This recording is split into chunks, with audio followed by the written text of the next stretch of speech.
ونستعينه ونستغفره ونعوذ بالله من شرور أنفسنا ومن سيئات أعمالنا.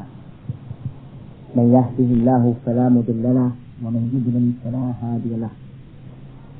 وأشهد أن لا إله إلا الله وحده لا شريك له وأشهد أن محمدا عبده ورسوله صلوات الله وسلامه عليه. يا أيها الذين آمنوا اتقوا الله حق تقاته ولا تموتن إلا وأنتم مسلمون. يا أيها الناس اتقوا ربكم الذي خلقكم من نفس واحدة وخلق منها زوجها وبث منهما رجالا كثيرا ونساء واتقوا الله الذي تساءلون به وأرحام إن الله كان عليكم رقيبا. يا أيها الذين آمنوا اتقوا الله وقولوا قولا سديدا يصلح لكم أعمالكم ويغفر لكم ذنوبكم ومن يطع الله ورسوله فقد فاز فوزا عظيما. أما بعد، فإن أصدق الحديث كتاب الله تبارك وتعالى، وخير الهدى هدى محمد صلى الله عليه وعلى آله وسلم، وشر الأمور محدثاتها وكل محدثة بدعة وكل بدعة ضلالة وكل ضلالة في النار. Brothers in Islam, we begin by thanking Allah subhanahu wa ta'ala for giving us another opportunity to come together so as to cooperate on al-birr and al-taqwa, on righteousness and doing good, and trying to learn about the affairs of our deen. We hope and we pray from Allah subhanahu wa ta'ala to give us success in those efforts, and may He purify our intentions. As you all know, insha'Allah ta'ala, the name of today's talk is the sons of Adam and their nature. Before beginning, we would like to take time out to address an issue, and that is, when you read or hear this title, the sons of Adam and their nature, this is not exclusively for the sons of Adam without including the women or the daughters of Adam. There is a very important rule in the Usul al-Fiqh that we need to know about, and that is that whatever Allah Ta'ala or His Messenger sallallahu alayhi wa alihi wa sallam has ordered the men in Islam to do, He has also ordered the women to do, except if there is some text that comes to make a distinction between the two orders. And the reason for that, or the proof of that, is the hadith that the Prophet sallallahu alayhi wa alihi wa sallam said, "An-nisa shaqa'iq ar-rijal." The women are the twin sisters to the men. So when the Prophet sallallahu alayhi wa alihi wa sallam told us to pray a certain way, and he showed us how to make this salah, then what happens is that the women who read about those hadiths and who come to know about those hadiths, they also are ordered to pray the way the Prophet prayed. We say this because when you look in some of the books of fiqh, some of those books that were written and the people didn't take the time out to look for the dalil or the proof, they would just say that the woman does this and the man does that and you should do this and it's like that without offering any proof. They say, for an example, concerning the salat, that the woman, when she makes sajda, she should come in like this, as close to her body. So when you read and you ask about the proof for that particular thing, you'll never find anywhere that there is any proof for that. She should extend her hands just like the men extended their hands, except in those places in the religion where there has been a distinction. For an example, Allah Ta'ala has ordered the people to make salat, but He prevented the woman from making salat when she gets her period. So at this time, there is a special text that prevents her from praying. Allah has ordered the people to fast in the month of Ramadan. So everyone has to fast. But when her period comes, she can't fast. And like this. So when we talk about the nature of the sons of Adam, included in that is the women, the daughters of the sons of Adam. So what we're going to do, inshallah, tabarak wa ta'ala, is discuss with you brothers some issues that when you read the Qur'an and the Sunnah, the authentic Sunnah of the Prophet sallallahu alaihi wasallam, you'll come to these conclusions and these understandings.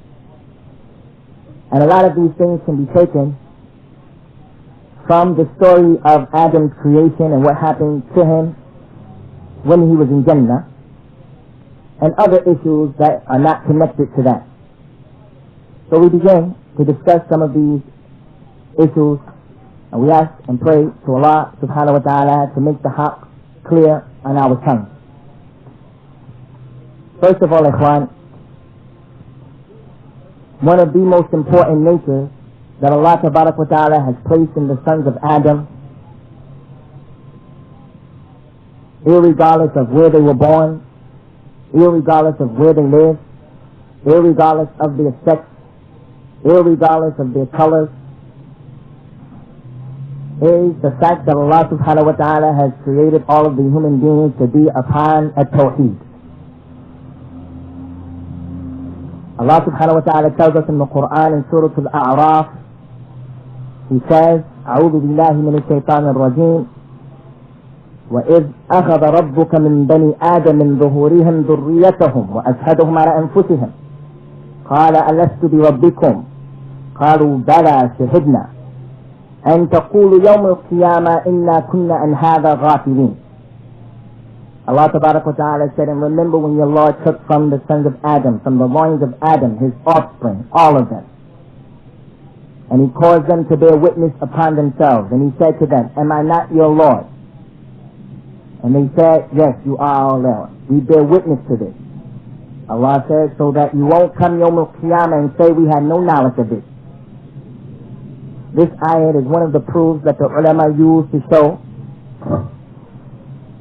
that this is an argument against the person who the dawah has not necessarily reached him in a proper form, and he dies on kufr and shirk, that he will be in the hellfire, because the explanation of the hadith, of the ayah, has come in that hadith in the Musnad of Imam Ahmed, in which Allah Tabarak wa Ta'ala told us that Allah Subhanahu wa Ta'ala, when He created Adam, He took out from the loins of Adam all of his sons and all of his daughters, from the very first person to the last person who would die. And He made them bear witness on the fact that Allah was their Lord, and they all bore witness to that fact. So even though we are sitting here and none of us remembers that, Allah Tabarak wa Ta'ala has taken this covenant out, has taken this out with us, and He has borne witness, and He made us bear witness on ourselves. So this ayat is a proof that Allah Ta'ala has created the human beings, and all of them are on this understanding of at-tawheed. Another hadith of the Prophet sallallahu alaihi wasallam that's been collected by Imam Muslim and narrated by Abu Huraira radiyallahu ta'ala anhu is that the Prophet sallallahu alaihi wa ala alihi wasallam said, ما من مولود إلا يولد على الفطرة فأبواه يهودانه أو ينصرانه أو يشرفانه. There is not a child except that that child is born upon the fitrah. And the fitrah being the natural disposition that the human being has to say, La ilaha illallah. If that child was born and you were to leave him in the jungle or in the desert, and you allowed him to grow up, he would naturally turn to the sky and feel that his Lord is above him, that there is a supreme creator. But the Prophet ﷺ went on to say, but his mother and his father make him a Jew, or make him a Christian, or make him a mushrik, a polytheist. So this ayat is another clear indication that Allah Tabarak wa Ta'ala has created all of the sons of Adam and the daughters of Adam on this kind of tawheed, and they will not have an argument in front of Allah Yawm al-Qiyamah. They will not have an argument in front of Allah Subhanahu wa Ta'ala, except for those people who the Prophet Sallallahu Alaihi Wasallam told us about: the child who died in infancy, and the man who went senile, and the crazy person, and the person sitting here. There's another hadith that the Prophet ﷺ narrated on his Lord, and this hadith is a hadith al-Qudsi. And the hadith al-Qudsi is a hadith that comes from Allah Subhanahu wa Ta'ala, but it is not from the speech of Allah that is part of the Qur'an. You cannot read this hadith in your salah. If you read this hadith in your salah is batila, it's nullified. But it is the speech of Allah Subhanahu wa Ta'ala. So the Prophet sallallahu alaihi wasallam said that Allah tabarak wa ta'ala said, إني خلقت عبادي جميعا حنفاء فاجتالتهم الشياطين على دينهم. Allah Tabarak wa Ta'ala said, verily I have created all of my servants, all of them, without exception, hunafa. Everyone is hanif, upright, not making shirk with Allah Subhanahu wa Ta'ala. But the shayateen came and changed them and swayed them, caused them to swerve from their deen. So these ayat, these hadith, show us that Allah Subhanahu wa Ta'ala has created the people on this fitrah. So this is important, ikhwan, because many of us are married, and many of us are responsible for some children. And many of us are destroying our children with our own hands, in that we are putting things in our homes and in the lives of our babies that will cause them to leave our Islam. Whether it's the TV, whether it's the videos, whether it's the music. And then at the same time, many of us find it strange that the Muslim children are acting the way they're acting. Wearing their pants halfway down their buttocks, leaving their hair to grow into afros, braiding their hair, having sex with people who are not halal for them, and in some instances getting high and selling drugs, because you and your wife have changed them from that fitrah with your own hands, and you're going to be responsible for that in front of Allah Subhanahu wa Ta'ala. So everyone needs to look at himself and to say, what's going to be my argument? So the nature of the son of Adam is that when that child is born upon the fitrah, with the natural inclination to turn to Allah Subhanahu wa Ta'ala and not to make shirk with Allah. The natural inclination to know that Allah Subhanahu wa Ta'ala is up and not down, not everywhere, not in the bottle. So we encourage the brothers, inshallah ta'ala, to be cognizant of this fact and to know for surety you're going to be held responsible for what happens to your children. The next aspect that we want to deal with is the fact that from the nature of the sons of Adam is the fact that Allah Subhanahu wa Ta'ala has created in them al-haya, or modesty. Al-haya. Concerning this haya, the Prophet sallallahu alayhi wa sallam said, al-iman bid'un wa sab'una shu'ba, a'laha qawlu la ilaha illallah, wa adlaha imatatu al-adha an at-tariq, wal-haya'u shu'batun min al-iman. The Prophet sallallahu alayhi wa ala alihi wa sallam said, verily, the iman or the faith is 70 branches. The highest branch of iman is to say la ilaha illallah and to understand la ilaha illallah. And when we say la ilaha illallah, it's very unfortunate that some people can be Muslims for 30, 40, 50 years, all over the Muslim world. You'll find a Muslim whose tongue is Arabic. If you were to ask him what does la ilaha illallah mean, he'll say there is no God but Allah. And this is not the case. La ilaha illallah means there is no God worthy of worship except Allah. The Prophet ﷺ said the highest branch of al-iman was this saying, la ilaha illallah. And the lowest level or the lowest branch of al-iman is taking something that's harmful or evil out of the street. So whenever the Muslim comes by the masjid here,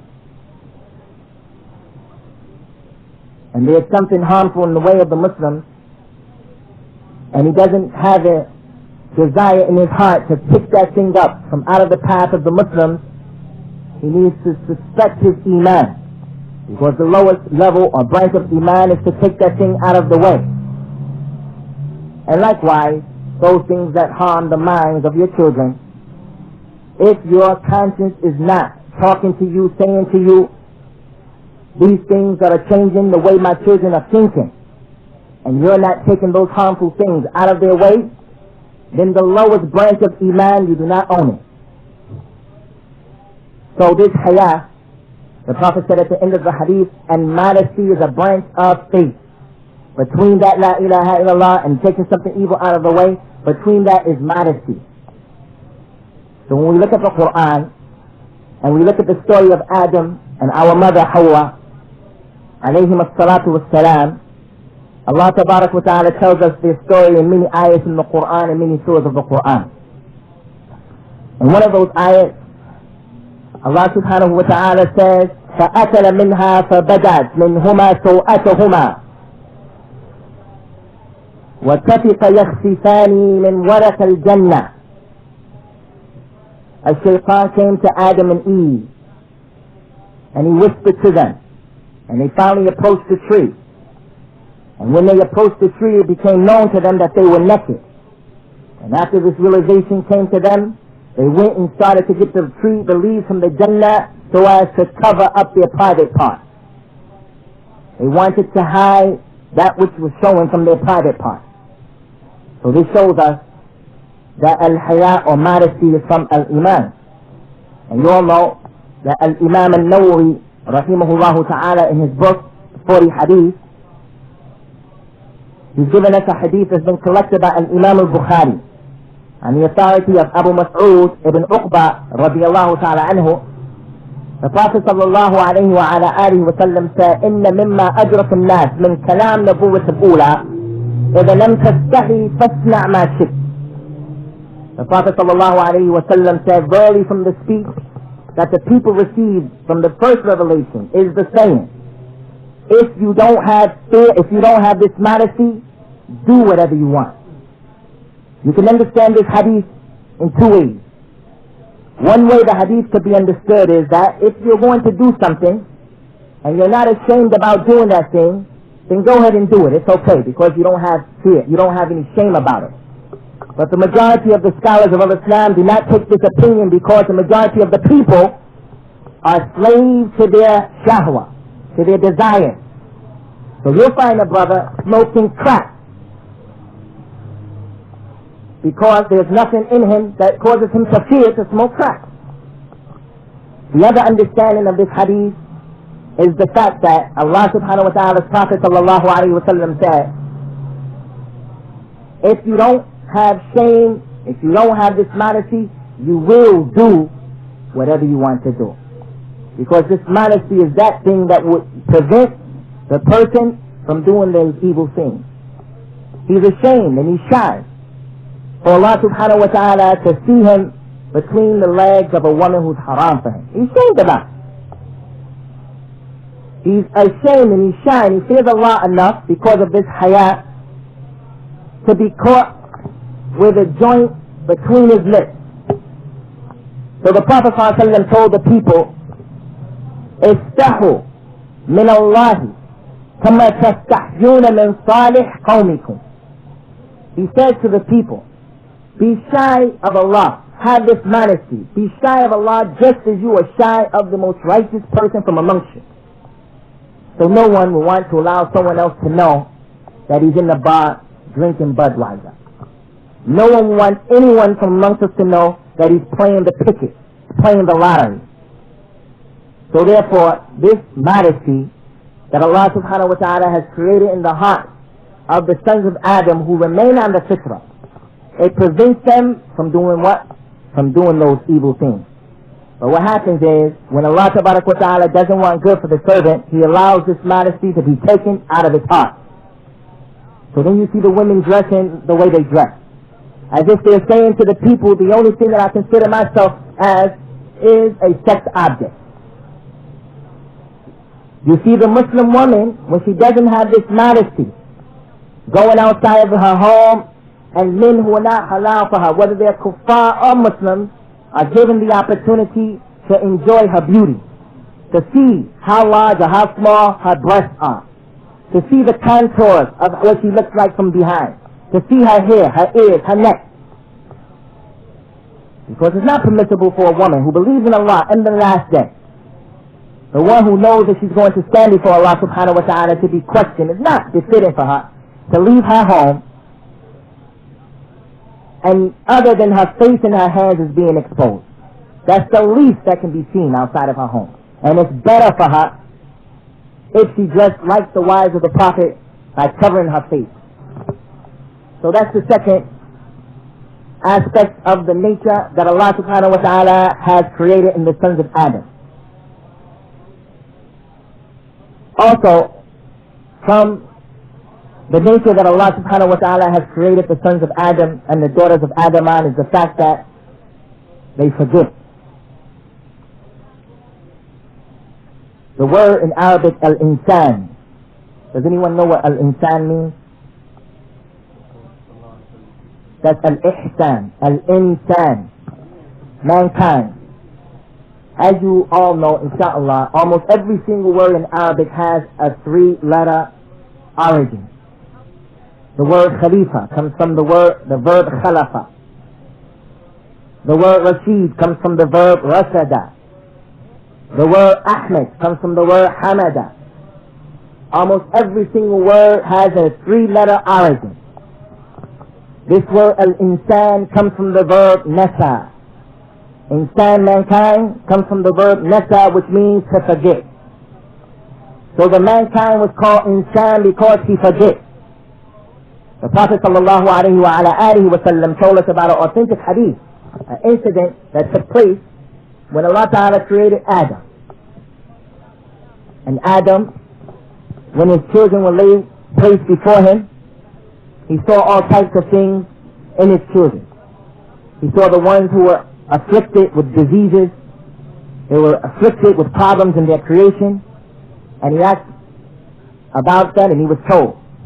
Some of the things that he saw in his children was a light that was more radiant than any of the other lights. So he asked, whose light is that?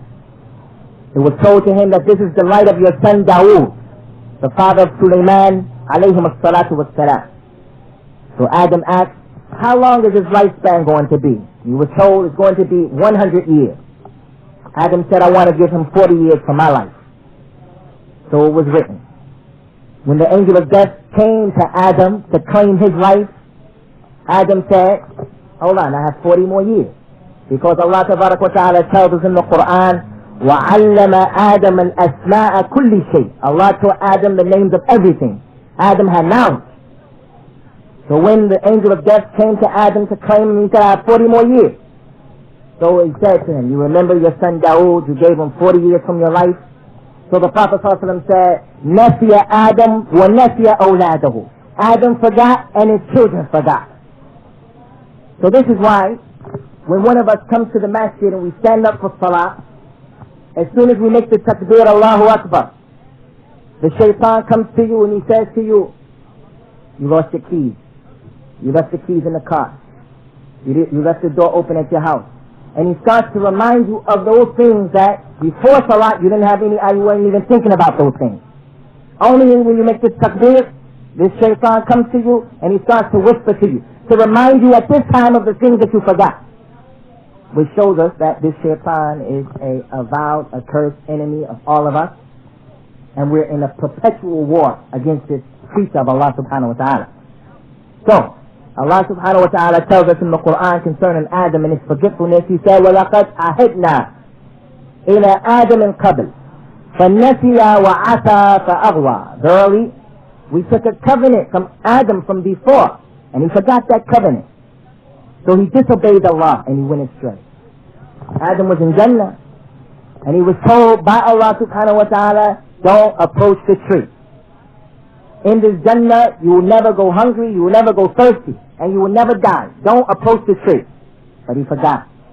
When Shaitan whispered to him and beautified the things for him. So this is Adam, someone that Allah subhanahu wa ta'ala has taught everything. How about us? And some of us don't even know but 3 or 4 or 5 surahs of the Qur'an after being Muslim for 5, 6, 7, 8, 9 years.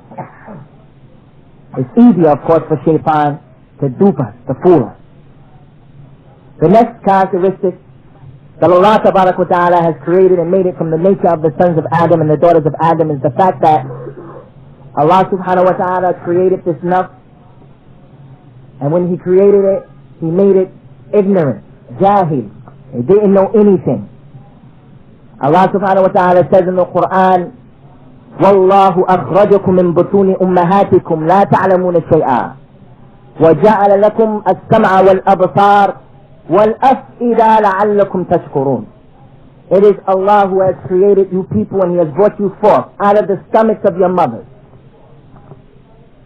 And He gave you hearing and sight and intelligence in the hope that you may give thanks. So we say Alhamdulillah. The point is that Allah tells us in the Qur'an that He took us out of our mother's wombs and we didn't know anything. There was a time when your mother or your father named you whatever your name was, and they called you that name for months and you didn't even know your name. You had to be taught that which will harm you and that which will hurt you. So with that being the case, Allah subhanahu wa ta'ala at the same time, out of His infinite mercy upon us, He has created in the sons of Adam the capacity to educate themselves and to get knowledge, and that He has given you the faculties of hearing and sight and the intellect, in the hope that you may give thanks to Allah by using these faculties to worship Allah subhanahu wa ta'ala. But unfortunately, we find that the majority of the sons of Adam, the Muslims included, are satisfied with living their lives like animals. They're satisfied with waking up in the morning after Fajr time, going to work and punching the clock, working 8, 9, 10, 11 hours, coming home, eating, having relationships with their women, going back to bed and doing it again tomorrow and the next day and the next day without trying to educate themselves in the deen of our Islam. So the Prophet ﷺ told us in an authentic hadith, مَنْ يُرِدِ اللَّهُ بِهِ خَيْرًا يُفَقَّهُ فِي الدِّينِ. Whoever Allah wants good for that individual, He teaches him the religion. He gives him fiqh and understanding in the deen. So Akhi, if you're an individual who is not concerned that you've accepted Islam 5 years ago and the progress that you've made is that you've only learned one surah since that time, Qul Huwallahu Ahad. And we know Qul Huwallahu Ahad is a third of the Qur'an. So we're not saying that Qul Huwallahu Ahad is a small surah. La, a'udhu billah, this is kufr. All of the Qur'an is azim. We're not saying that. But we're saying after 365 days out of your life, all you can remember was 4 ayat, 4 ayat, so it took you about 80 days to learn 1 ayat. 30, 40 days to learn 1 ayat. So if you're a person who this is your situation, then know that you can use this as a richter scale to determine that Allah doesn't want for you good. Because He left you out like that, like the animals, going out, eating, getting your provisions, coming back home. So we encourage the brothers, wherever we go, to start to go out and to make it your business, ikhwan, to learn about your religion, so that you'll be better equipped to fight the shaitan.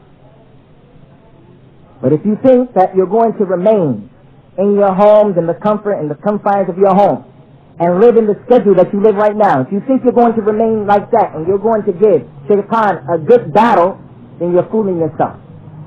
The least we need to be doing is reading the book of Allah and trying to memorize it. And verily Allah subhanahu wa ta'ala has made the Qur'an easy to be memorized. The next point that we want to deal with, ikhwan, is the fact that from the nature that Allah subhanahu wa ta'ala has placed in us is the fact that we cannot control ourselves. It's extremely difficult to control this nafs.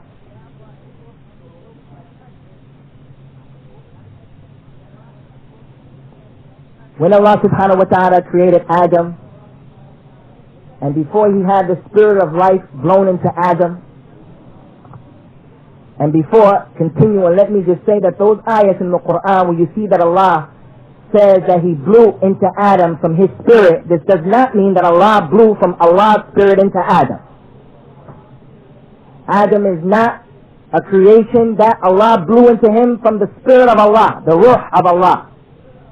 The ruh here is a creation of Allah, a separate entity that Allah has created, that Allah caused that entity and that creation to blow into Adam. So Allah caused His spirit to blow into Adam. Before Allah ordered that to happen, He laid shaitan out. He laid Adam out. Astaghfirullah.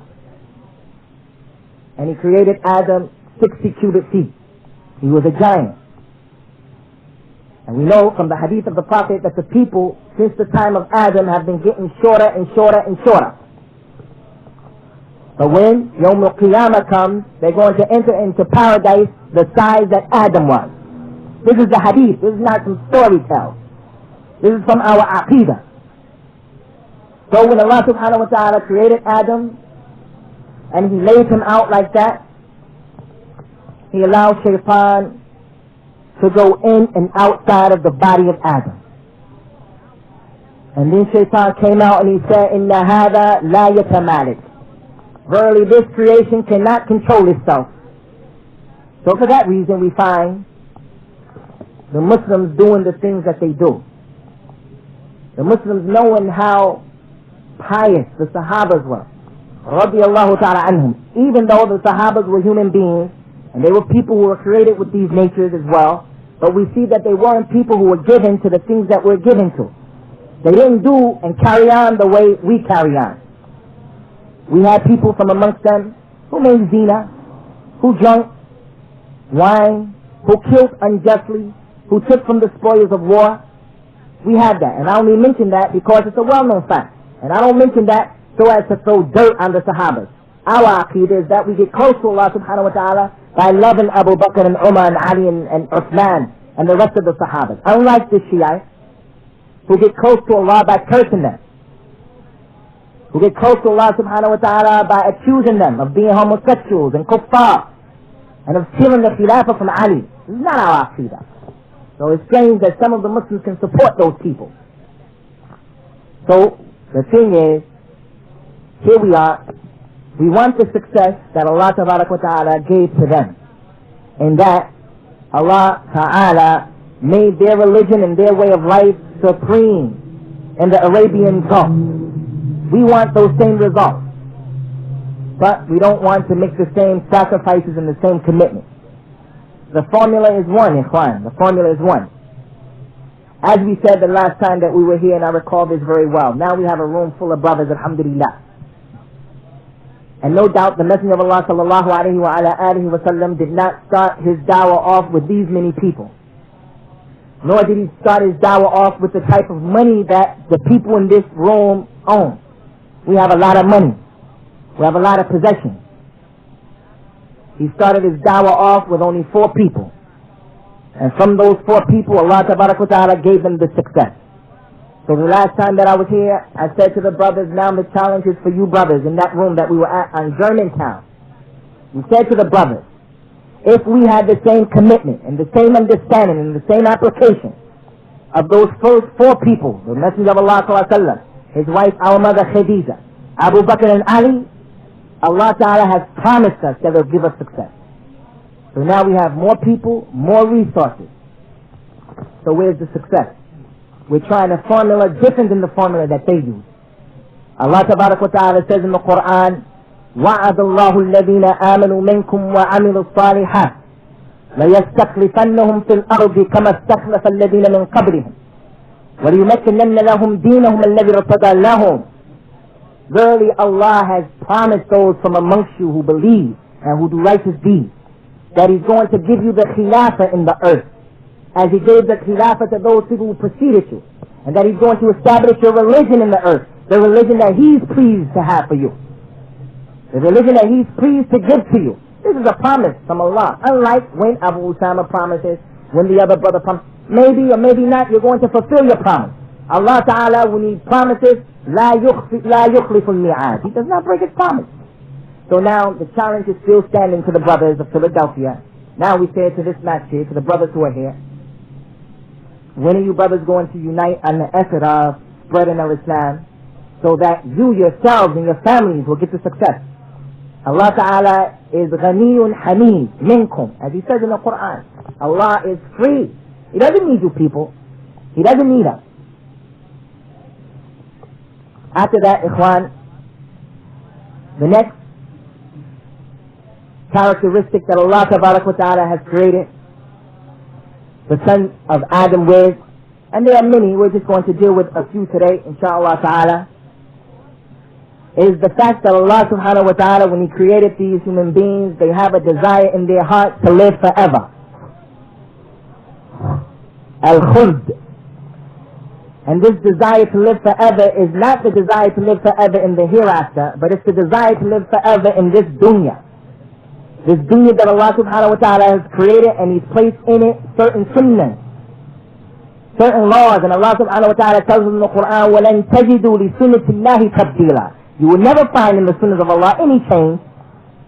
This dunya all around us is telling us that it's fleeting. People are dying left and right. But the sons of Adam in their nature is this desire to live forever. So they carry on the way they carry on as a result of that nature. Allah tabarak wa ta'ala tells us in the Qur'an, فَوَسْوَسَ إِلَيْهِ شَيْطَانٌ قَالَ يَا آدَمْ هَلْ أُدُلُّكَ عَلَى شَجَرَةِ الْخُلْدِ وَالْمُلْكِ لَا يَبْلَى. Shaitan said to Adam, O Adam. So Shaitan whispered to Adam and he said to him, O Adam, shall I not guide you?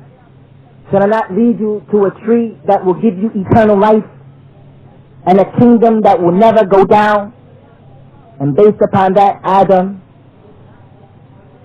followed his desires after being seduced by his wife, Hawa. Because the Prophet ﷺ told us that had it not been for Bani Israel, never would meat have gone bad. And had it not been for Hawa, Eve, never would a woman have deceived her husband. It's in Sahih Bukhari. So this hadith is a hadith that actually gives the story in the Bible that Eve was the first one to approach the tree. It gives that story credit. And she was the one who approached the tree. May Allah subhanahu wa ta'ala be pleased with her. When we look at these people today, we find now, since I've been back, you can't turn on the TV at any time of the day, even at Fajr time. If you turn the TV on, you'll find these kuffar on the TV doing aerobics. Any channel you'll find it, any time of the day. You see that these people are into weightlifting, plastic surgery, inserting parts to their anatomy, changing the creation of Allah tabarak wa ta'ala, trying to live forever. And don't let anyone from amongst the brothers think that I'm saying that a brother shouldn't be in shape, that you shouldn't pump iron and get big and strong. I'm not saying that. But I'm saying if you're trying to flex like that with your body and you're not doing the same for your mind, then you have fell victim to the game. If you're trying to walk around here with a bald head and muscles and you're not learning the deen, then you have fell victim to the game. This look that they're trying to portray. But in actuality, ikhwan, when we read the Qur'an and we read the Sunnah of the Prophet sallallahu alaihi wasallam, we know that the mu'min is not the one who allows his mind to get caught up in this particular situation. When Allah told us about Qarun, and Qarun was one of the ministers of Fir'aun from Bani Israel. He was one of the people that Fir'aun allowed to get close to him from the people of Musa. And Allah tabarak wa ta'ala gave Qarun a lot of cash. And Qarun, when the people of Bani Israel told him, don't be happy with what you have. Verily, Allah doesn't love those people who exalt in what they have. Because Allah told us in the Qur'an that the keys of the treasures of Qarun was enough for a strong body of men to carry with much difficulty. He had a lot of money. So Allah tabarak wa ta'ala, in admonishing Qarun and the other people like Qarun, the people who have this mentality of Qarun, the people who want to get close to the Fir'aun, they want to live their life like Fir'aun has set up in his system. He has a job and he's a professional, so he goes to work with a suit and a tie on, and he cuts his beard and he looks like the kuffar, and he acts like the kuffar, gets some nice cash, get a nice ride. He's like Qarun. Allah tabarak wa ta'ala told us in the story of Qarun, وَلَا تَنْسَى نَسِيبَكَ مِنَ الدُّنْيا. Don't forget your portion of this world. Allah told us that in the Qur'an. Don't forget your portion of the dunya. A lot of people, they memorize this ayah. And when they get lost in the dunya, they always kick that ayah to you. Allah said in the Qur'an, Akhi, don't forget your portion of the dunya. But what was the context? Allah was talking bad about Qarun, who had all that money. And that was his life. And then when Allah tabarak wa ta'ala caused the earth to open and to swallow him up and his money and his house, the people who Allah had given knowledge from Bani Israel, they praised Allah for having blessed them with enough information not to be tricked by the game. So I say unto you, brothers, that no one is going to live forever. No one is going to live forever. And all we have to do is continue to look around us, and we'll see the proofs of that, day and night. So with that being the case, Ikhwan, when are we going to begin to live our lives as if we are people who really understand what the true and ultimate goal is? And that is to get a secure station in the Akhirah, without forgetting our portion of the dunya. And Islam does not tell us that piety is having a masjid that's run down, living in the house that's run down. Islam does not say that. When the Prophet ﷺ said to the Sahabas, whoever has the size of a mustard seed of kibr, of arrogance in his heart, he will not enter into paradise. The man said to the Prophet ﷺ, O Messenger of Allah, verily one of us likes to have a nice pair of sandals, and he likes to have a nice robe. He said, this is not arrogance. Verily Allah is beautiful. Inna Allah jameel wa yuhibbu jamal. Verily Allah is beautiful and He loves beauty. And in another hadith, He said, Inna Allah yuhibbu an yara ala abdihi ni'matahu. Verily Allah loves to see on His servant the favors that Allah has given to you. Allah loves to see that. So Islam doesn't tell us, like the Sufis believe, that you have to walk around like a bum, dirty, stinking. No, Islam came and said this is not from Iman. It says, Tahur Shatrul Iman. Cleanliness is half of faith. That's our Islam. So Islam is not telling us, Ikhwan, that we cannot have businesses and we should not be self-sufficient after depending on Allah, and that we shouldn't have communities. Islam doesn't say that. But it does say, get your portion of the dunya, but don't get fooled into thinking, Akhi, that this dunya is what it's all about. Because it's not. The next thing in the nature of the human beings, and this is a very serious matter, we want to take the time out to talk to the people about it because we're all guilty of it. And this problem is a problem that nags at the core of the unity of the Muslims and the brotherhood of the Muslims. For verily, without brotherhood, there will be no success for any jama'ah. And that is that Allah subhanahu wa ta'ala has created the human beings, and in their nature is this desire to love hearsay. He said, she said. When we read the Qur'an and we look for an example at Surah Yusuf, Allah subhanahu wa ta'ala tells us in the Qur'an, وَقَالَ نِسْوَةُ الْمَدِينَةِ امْرَأَةُ الْعَزِيزِ تُوَارِدُ فَتَاهَا عَنْ نَفْسِهِ فَاشْتَغَفَهَا حُبًّا إِنَّا لَنَرَاهَا فِي ضَلَالٍ مُبِينٍ. Allah tabarak wa ta'ala said, after talking about the problem of her trying to seduce Yusuf, the son of the Kareem, the son of the Kareem, the son of the Kareem, as the Prophet said, sallallahu alayhi wa sallam, when this news spread to the people, Allah said, and the women from the city said, verily, the wife of the Aziz tried to seduce her slave boy from his true self. Verily, she loves him a lot, and we see her from those who are clearly astray. We gave a tape to Brother Mujahid that we advise you brothers to get before you leave, inshallah ta'ala, concerning some of the benefits that we get from Surah Yusuf. And one of the things that we talked about is the fact that this woman, has she only remained silent about the evil that she did, she was the culprit. She was the one who did the sin.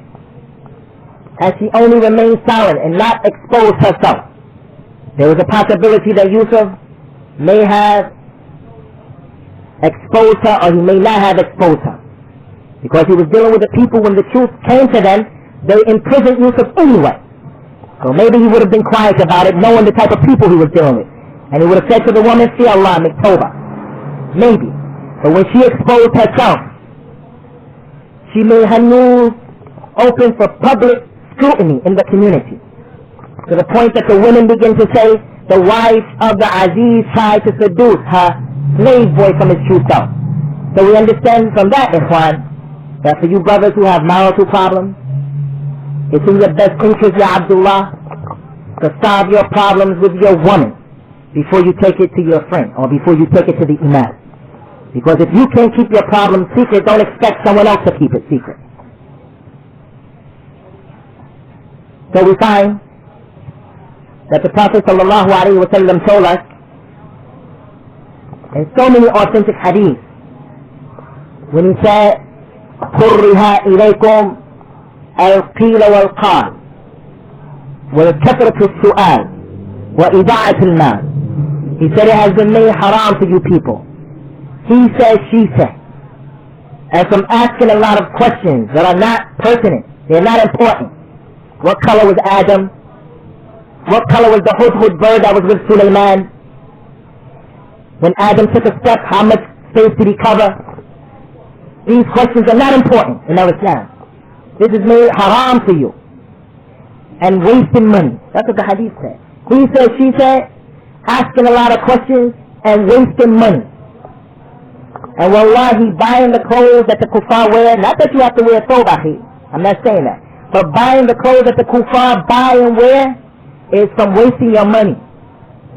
When you have to buy a pair of Air Jordans for $300 for a child. Buying cigarettes is wasting your money. Buying HBO and those things that are haram and that cable TV is wasting your money. Making wudu with a lot of water is wasting your money. Leaving the lights on in your house where the electricity is being used is wasting your money. And there are Muslims around the world, in Sudan and Ethiopia and Eritrea, these people don't have water to drink, dying from starvation and from hunger. So if we really love for our brothers what we love for ourselves, our damir or our conscience will be talking to us. So now, wherever you go, in East Orange, in Philadelphia, in New York, in Baltimore, you'll find the Muslims involved with he said, she said. He said, she said. And we formulate opinions about brothers and sisters based upon he said, she said. As if we don't have enough problems in our own lives to deal with. Some of us have wives, ikhwan, who will not wear the proper Islamic adab, the proper clothes, and he won't even say anything to her because he's afraid. He's afraid. Even though the Prophet ﷺ said, "Ad-dayyuf lan yadkhul al-jannah." This man will not enter to paradise. The man who's afraid of his woman, who lets his wife do whatever she wants to do, come, go, say, see whoever she wants to see. Some of us are married to women who are serious fitness for us. They are more harmful for us than good. And Allah Tabarak wa Ta'ala's Prophet ﷺ told us in an authentic hadith, ثلاث يدعون الله لا يستجاب لهم رجل كانت تحته امرأة سيئة الخلق فلم يطلقها والرجل كان له على الرجل مال فلم يكتبه والرجل آتى سفيه ماله وقد قال الله عز وجل ولا تؤتوا السفهاء أموالكم. The Prophet ﷺ said there are three people who will make dua to Allah subhanahu wa ta'ala, and Allah subhanahu wa ta'ala will not answer their supplication. The first person is a man who is married to an evil woman who has bad character, and he will not divorce her. He doesn't divorce her. She has bad character. She smokes, speaks bad, gives a bad picture of Islam if she's a Muslim. Some of us are married to kuffar women who are mushrik. They say African nationalism. They are mushrikeen. Not even from the Ahl al-Kitab. She has bad character and he doesn't divorce her. Not that I'm encouraging anybody to divorce his wife. Don't anyone go home and say Abu Usamah said divorce your wife. Abu Usamah is calling for the breaking up of marriages. I'm not saying that. But if you have a bad woman, the Prophet said, Allah will not accept your supplication if you don't divorce her. She has you in control because of what's between her legs. Or because of her ability, her mind power over you. The second person is the person that the Prophet ﷺ said, he gives another man a loan, he gives him some money, and he does not write how much, he doesn't write it down. Because what happens is when it's time to pay up, the brother says, I gave you $300. He says, no, Akhi, wallahi, you only gave me $150. Wallahi, I gave you $300. You only gave me $150. And then this brother stops talking to that brother, and he stops talking to him, and maybe even worse than that. Some of us may go into our street bag. So this hadith came to solve that problem. If you're going to take a debt from a brother, write it down. And Allah tells us in this ayah, in Surah Al-Baqarah, which is the longest ayah of the Qur'an, the ayah of the debt, the longest ayah of the Qur'an, to show us the importance of it. Don't let the writer refuse to write, no matter how big or how small. Write down $100. I know $100 to some of you brothers is not nothing. I know that. Because we're paying that in telephone bills and we're paying that in cable TV and stuff like that. And the last person that the Prophet ﷺ said that he'll supplicate to Allah Ta'ala and his dua is not accepted is the person who gives a foolish person money from his money. And Allah has said in the Qur'an, and do not give the foolish ones your money. This is the ayah in the Qur'an of Surah An-Nisa concerning the orphan. If you've been made the one who is responsible over an orphan and he has money, Allah has prevented you from giving him his money because you may go out and waste the money. You're to oversee his money. But this ayah is applicable as well to your children. So when you go and you give them some money, they go and they waste the money. To your women, who when you give them money, they go and they waste the money. And you know they're going to waste it. Allah Ta'ala will not answer your supplication. You're just as guilty if you know that what they're going to buy and use with their money is haram, or is wasteful, or it takes them away from the dhikr of Allah Subhanahu wa Ta'ala. And with that, we're almost going to make Salat al-Maghrib. We'll take this time out now, inshallah Ta'ala. We'll take this time out to entertain the questions that the brothers may have, inshallah. So, if anyone has questions, tafadhal. Now. Wa alaikum salam. Huh? Is it on the tape?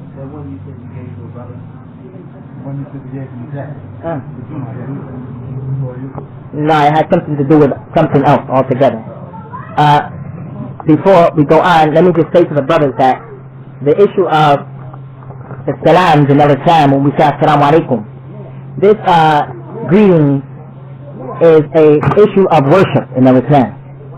And in the things of worship, there's a rule in the Surah Fiqh that we always have to remember, and that is that in the worship, the servant isn't allowed to do anything until he has some proof from the Qur'an or the Sunnah to allow him to do that thing.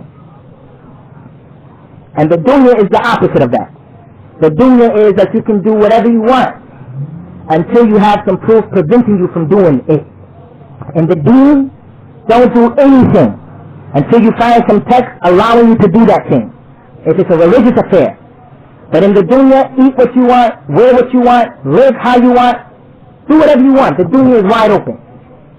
Allah made the dunya for you. Do what you want, except when you have some text preventing you. So the dunya is wide open, but the deen is restricted, because if the people were allowed to do things in the ibadah, in the worship, there'll be a million deens. I'll have a deen, he'll have a deen, he'll have a deen, based upon our whims and desires. But the deen is what Muhammad brought, sallallahu alayhi wa sallam. So no doubt, the salam is an issue of the deen, ibadah. And this salam, ikhwan, the Prophet ﷺ, from the infinite mercy of Allah upon us, is that there is not a stone that the Prophet has left unturned. Taught us how to go to the bathroom, how to come to our wives, everything we want to know about the life, big and small.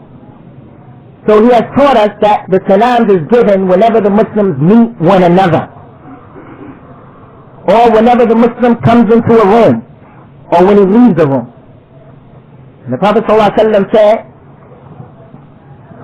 if someone came in upon the Muslims, he should give them the salam. And if he left their company, he should give them salam.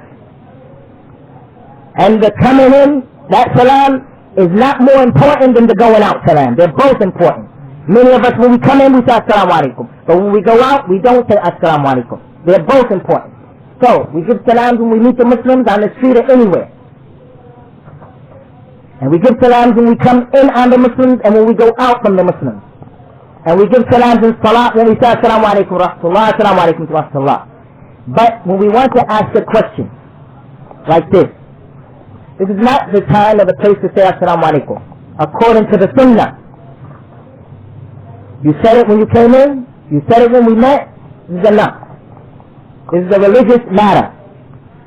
So some people may say, why are you brothers always trying to be so precise and minute?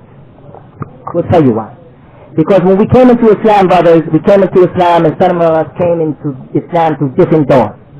And people told us to do everything and we didn't know why we were doing it. Some people say when you come into Islam, take a shower and cut off and go out for 40 days. And we didn't know that we had to ask why. All we knew is that Allah cleaned us up from those substance abuse. So we were happy when we saw these people who were supposed to be Muslims all their lives. Some of us came into Islam and people said, this is the Mujaddid, and the Mujaddid said, stand up over here and do this over there, and we did it. And then that's why. So now we're saying our deen is, Allah said in the Prophet, sallallahu alaihi wasallam, that's enough for us because it was enough for the Sahaba. So when the Jew came to the Sahabi and he said to him, to Abu Musa al-Ash'ari,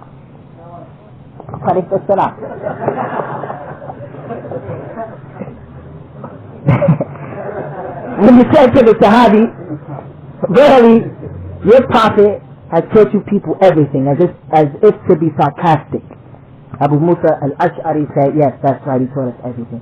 He even taught us how to go to the bathroom, and he told us not to hold our private parts with our right hand, and not to clean ourselves with our right hand, and not to face the Qibla while we were, the way we're taking care of our business.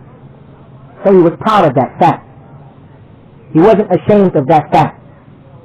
So the only way that we're going to know our deen is by studying and by people giving da'wah to. And the Prophet ﷺ told us in an authentic hadith, Ikhwan, لا يحقرن أحدكم شيئا من المعروف. Do not let any of you people think that something that is good is small in this religion. Everything in Islam is big, because the Prophet ﷺ told us, there is nothing that will cause you to come close to the paradise except that I told you about it. And there is nothing that will cause you to come close to the hellfire except that I prevented it from you. So if we find the Prophet telling us something, that thing is important. So this question says, for a Muslim to treat another Muslim bad when they work for them, what should they do?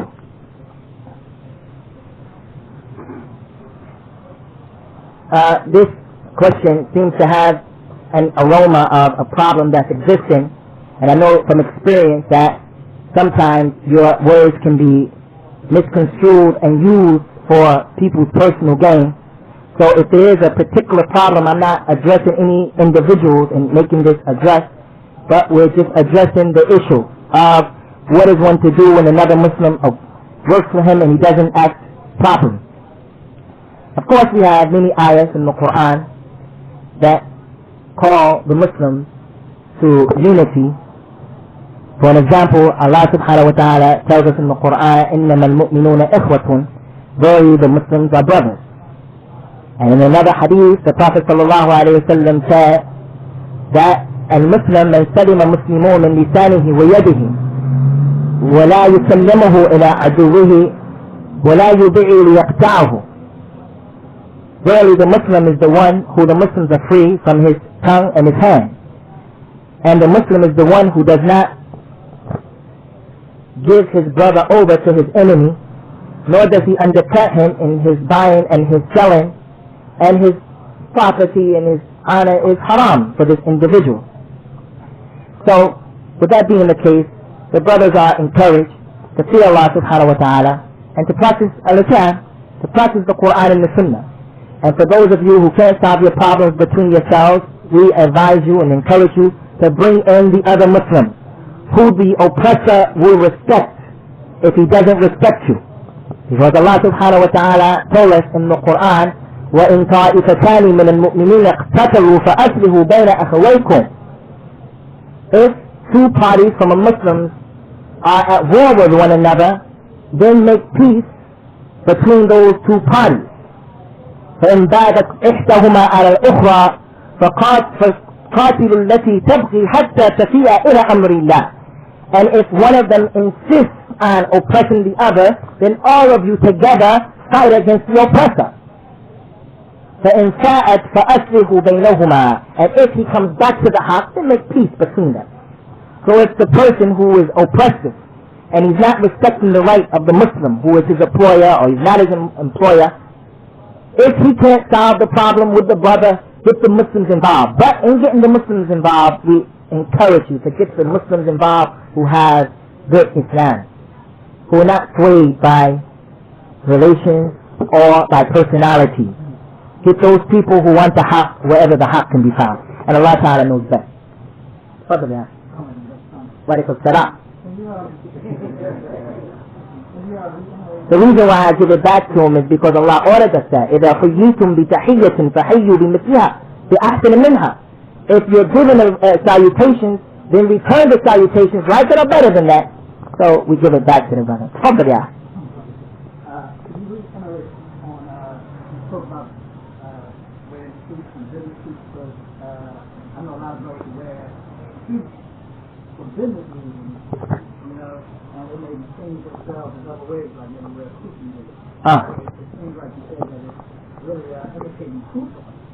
And, you know, I'm trying to understand that serious reasons for that.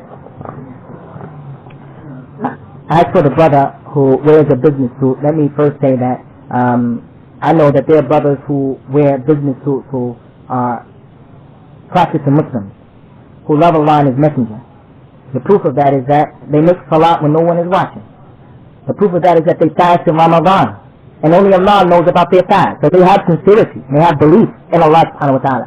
So in no way am I saying that the one who wears a suit is worse than the one who wears a thobe. But in that particular issue of the one who's going to maintain and give da'wah to his Islamic identity, I think that the thobe or the Islamic dress with the many diversifications of it, not necessarily a thobe, this is a better situation. Not until the Muslims were colonized and conquered by the kuffar did they start to dress like that.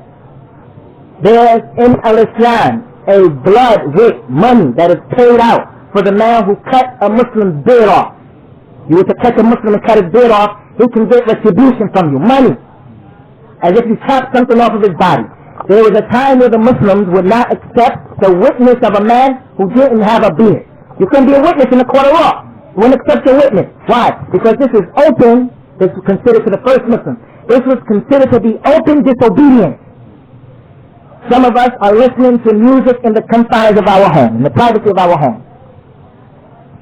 That's better than the one who's driving in his car and the Muslims can hear him listening to music. Because he's hiding it.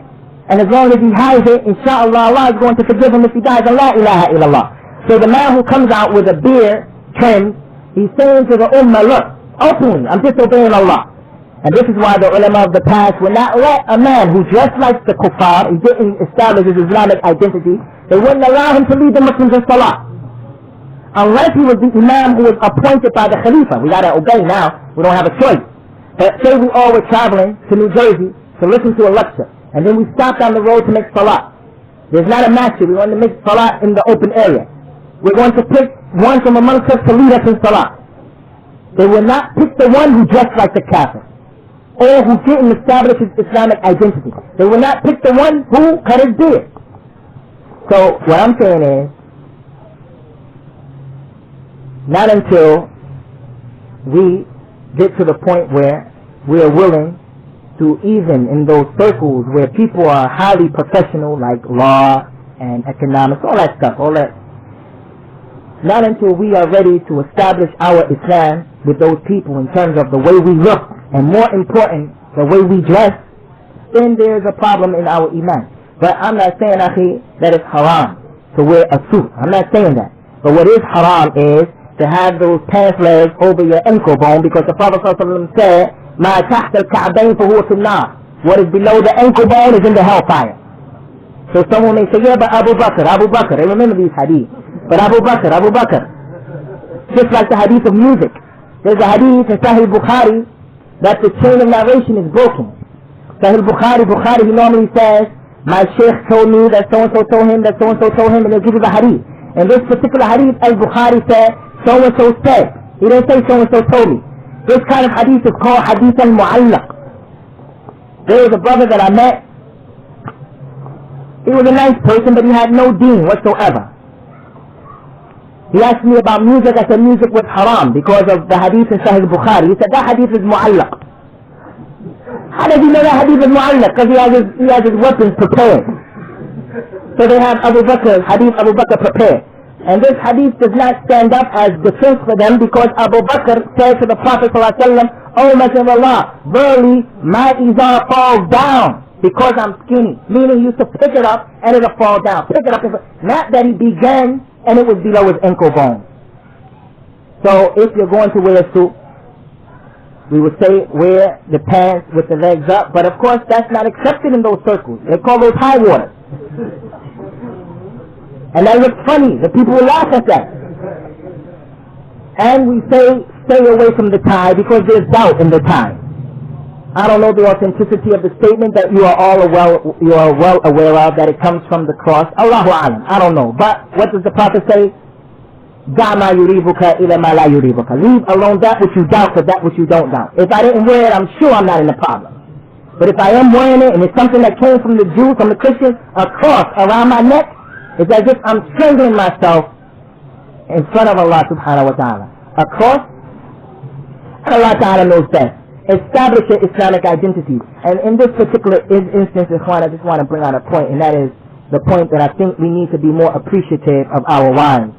Those of them who have been touched enough to wear the proper Islamic dress, because the sister can't fake it. She can't fake it in front of her co-workers and in front of her relatives. She got to go 100% from Jump Street. Especially those sisters who want to put the niqab on and who want to emulate the wives of the Prophet sallallahu alaihi wasallam. So I think that courage that they exemplify needs to be thanked and appreciated.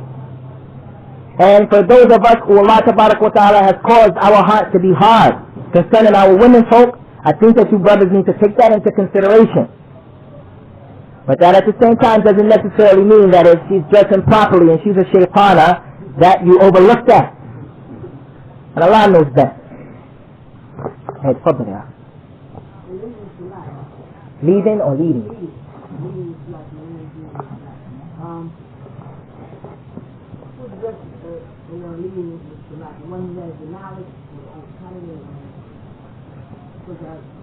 The hadith of the Prophet sallallahu alayhi wa sallam, he said, لِيَأُمَّكُمْ أَقْرَأُكُمْ بِالْقُرْآنِ. Let the one lead you in salat who has the most Qur'an in his mind. The one who has the most Qur'an, even if he's a child, a young man, a man who knows what he's doing. There was one companion who was only 8. He led the companions in salat. So the one who has the most knowledge of the Qur'an, and then the one who has the most knowledge of the Sunnah, and then the one who made the Hijrah first, and then the one, in this case, in our case, the one who accepted Islam first, and then the one who is the eldest from amongst us. In that order: the Quran, the Sunnah, the Hijrah, the age. Offhand, I don't know, Akhi, but inshallah ta'ala we can get it to you. Now, that brother and then that brother, inshallah. The brother Anwar has given us some light right now. Anwar, he said he thinks it's in Abu Dawood. Abu Dawood. Hey, tfaddal ya akhi.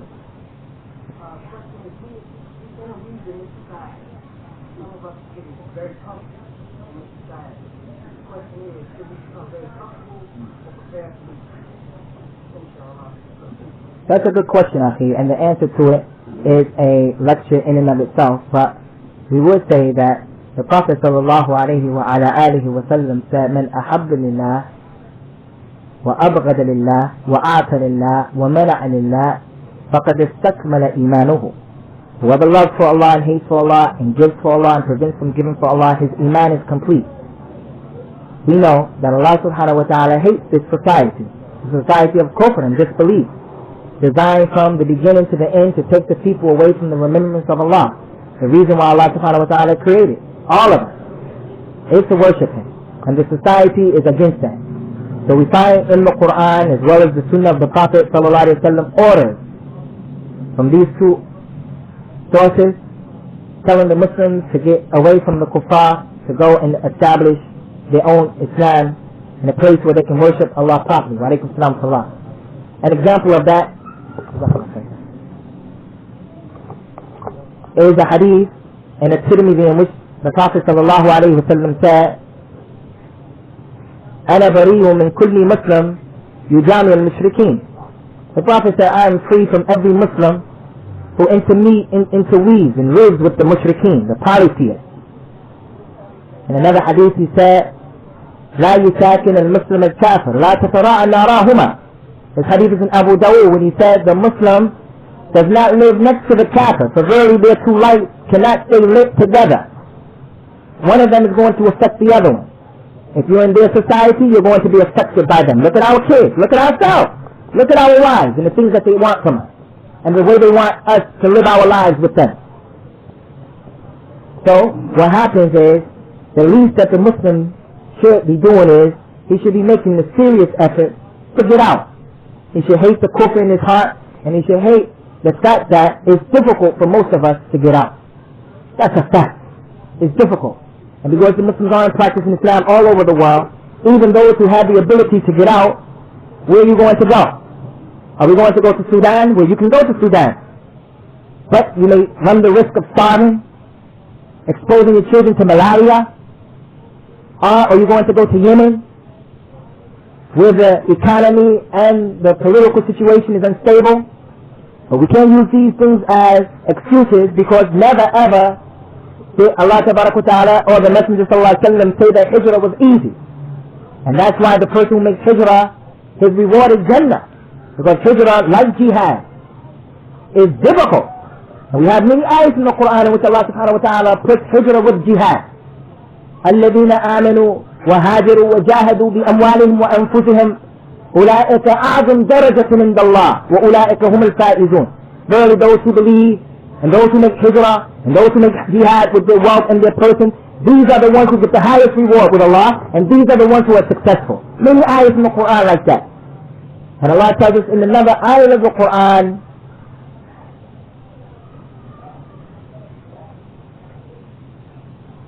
that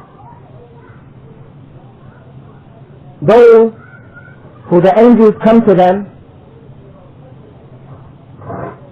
and they are oppressive to themselves, the angels will say to them, فيما كنتم قالوا كنا مستضعفين في الأرض قالوا ألم تكن أرض الله واسعة فتهاجروا فيها. The angels will say to them, what was your condition in the earth? They would say, we were weak and we were oppressed. We had no political power, we had no economical power, our destiny, we had no congressman, we had no mayor, we didn't have any representation in City Hall. Allah Ta'ala, the angel would say to him, wasn't Allah's earth spacious that you could have made hijrah in it? So the earth is spacious, and Allah Ta'ala is Ar-Razaq. So the least that we should do, Ikhwan, is hate this system, and one of the ways that we hate it is not giving ourselves to it, and not feeding into it by buying these things that these people are telling us we have to buy, and living the way these people are telling us that we have to live. And Allah Ta'ala knows that.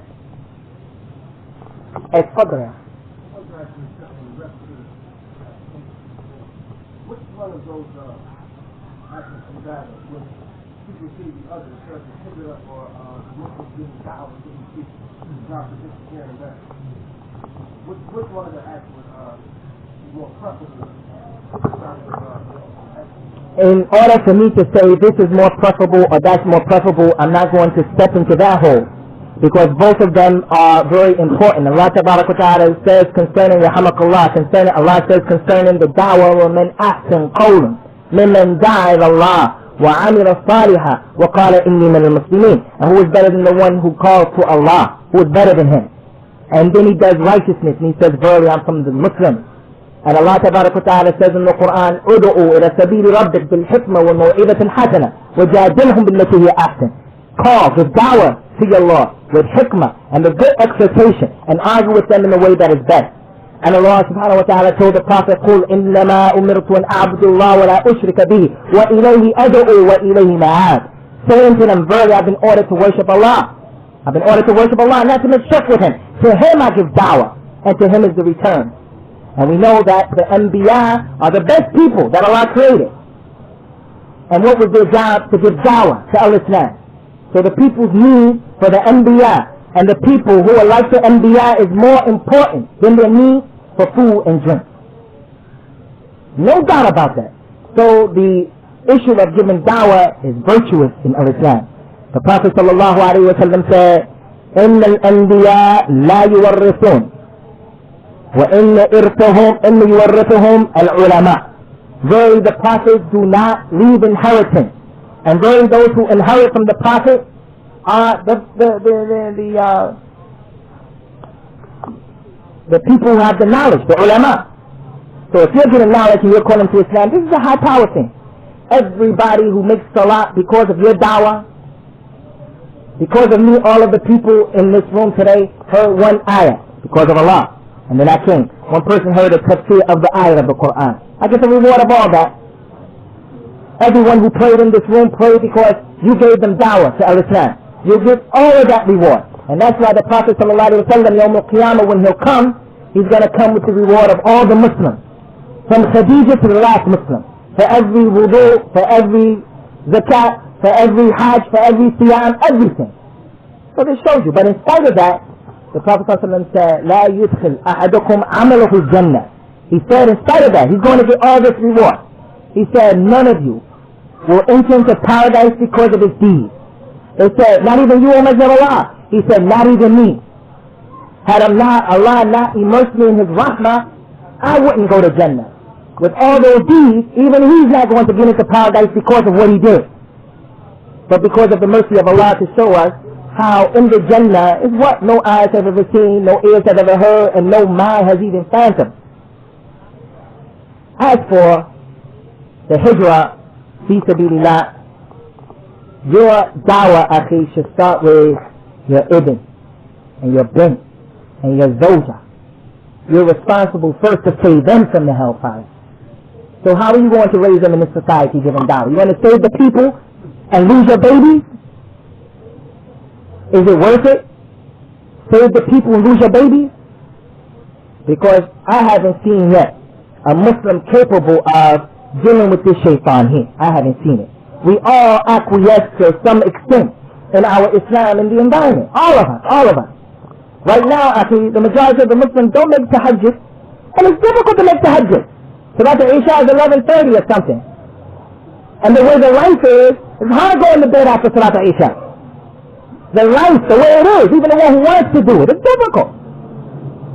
The Salat in the Muslim countries, and the Muslims are out of it, even in their countries, but they still have some positive residual effects of Islam. Your life is geared around the 5 Salat. I say I'm going to pay you your debt today. Meet me at the masjid for Salat al-Maghrib. You get out of school after Zuhr. You go to work after Fajr. So you have from Salat al-Fajr up until Zuhr to work, 8 hours. After that you have the rest of the day for your baby. You have the rest of the day for your wife. She's not complaining now. You're never home. You're never home. And Allah help the brothers, you have more than one wife. So the person is to look at his own particular situation. But let me say that the one who gives dawah, this is one of the reasons why you can stay in the kuffar land. If you're given dawah. This is one of the reasons. We know that the Prophet sent, sallallahu alayhi wa sallam, the sahabas to the kuffar land to give them dawah. We know that. The person who gives dawah, the person who is getting some treatment that can't be given in the Muslim countries, the person who's getting some education that's only with the kuffar, the person who's doing some buying and trading with the kuffar. These are some of the instances where the person can live in this society. Other than that, we all need to constantly make tawbah to Allah tabarak wa ta'ala and to ask Him to help us in our situation. The question is, knowing that one trait of the sons of Adam is to be on the truth in all of his deeds, if a person is praying Salat al-Asr while he has actually made the intention for Salat al-Dhuhr, should he taslim out and start over? Please explain.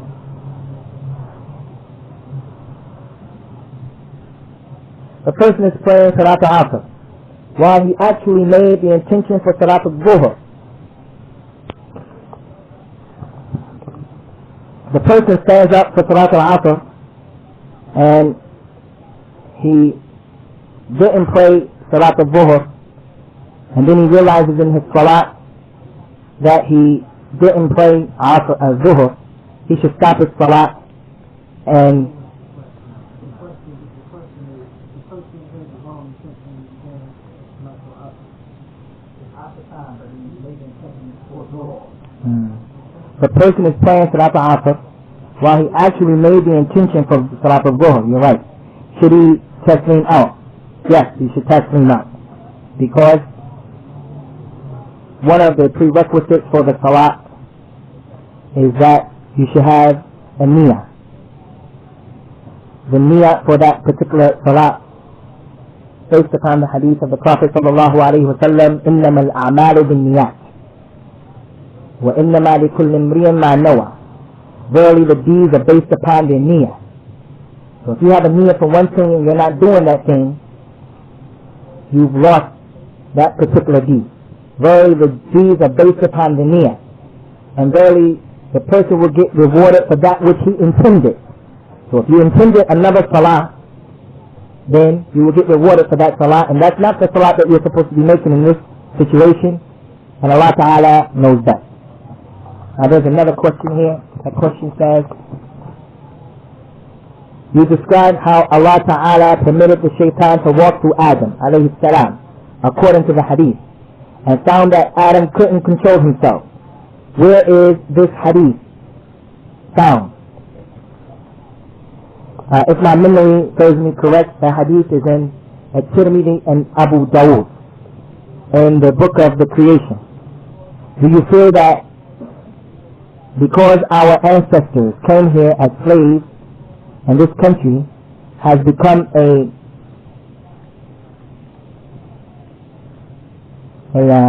some kind of land for Muslims, and this country has become a motive land for us Muslims, that as Muslims living in America we can make this an Islamic country with Allah's help? Do you feel this is possible instead of making hijrah? No doubt America can become an Islamic land, just like the other countries have become Islamic lands. We have, at the time the Prophet ﷺ was sent, the whole world was steeped in kufr, in shirk, and ignorance. And from Al-Madinah, the light of Islam spread to the four corners of the universe, to the point that the majority of the continents were conquered and they entered into the fold of Islam. And kufr and shirk has the same fold and the same color today that it had at that time. Just different variations. So, with that being the case, if the Muslims were doing the things that the first people were doing, yes, Americans could become an Islamic state. And no doubt for those brothers who are older brothers, the pioneers who are in this room right now, there was a time when people first became Muslims 20 years ago, 25 years ago, 15 years ago, and there was no consideration given to the Sunnah. There was no consideration given to the Tafsir. There was no consideration to trying to hold on to Al-Islam with our mollahs. And now when you look at the Muslims, there is definitely a growth and a renaissance in the ranks of the Muslims. No doubt, there's a lot that still needs to be done. But there has been progress. But that's one issue. Whether or not there's been progress and whether or not Americans can be conquered by the Muslims, that's one issue. But the other issue, and this is an issue in itself, that is, should we stay here to try to change it into a Muslim country?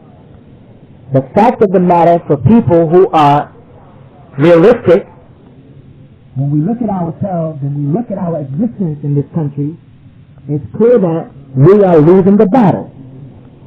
So people make a lot of accusations and they say things like, how those people think someone is going to listen to them and leave America to go somewhere else? These people are not in contact with reality. But this is the person who is not in contact with reality, because you brothers yourselves, all you have to do is look at your own family. That's all you have to do. Look at the Muslim schools. You got Muslim girls who are hotter than firecrackers in the Muslim school. So we ask Allah subhanahu wa ta'ala to help the Muslims and to help us to get serious, wallahi, because all we have to do, Ikhwan, really, is educate ourselves and be dissatisfied with the way things are. have that burning desire in our hearts to practice Islam so that we can get the victory. And the thing is, like Allah says in the Qur'an, that He promised us أحد الحسنيين. He promises us, like He did at the battle of Badr, one of the two good things. Either you're going to get the booty, you're going to get the caravan, you're going to get the booty, or you're going to get Jannah for trying. Our job is not to arrive. Our job is just to take the Sirat al-Mustaqim and just to stay on it. And don't go to the right or to the left. Don't take any shortcut. The Prophet said, Yawm al-Qiyamah, a prophet will come. He will have a group of 10 people with him.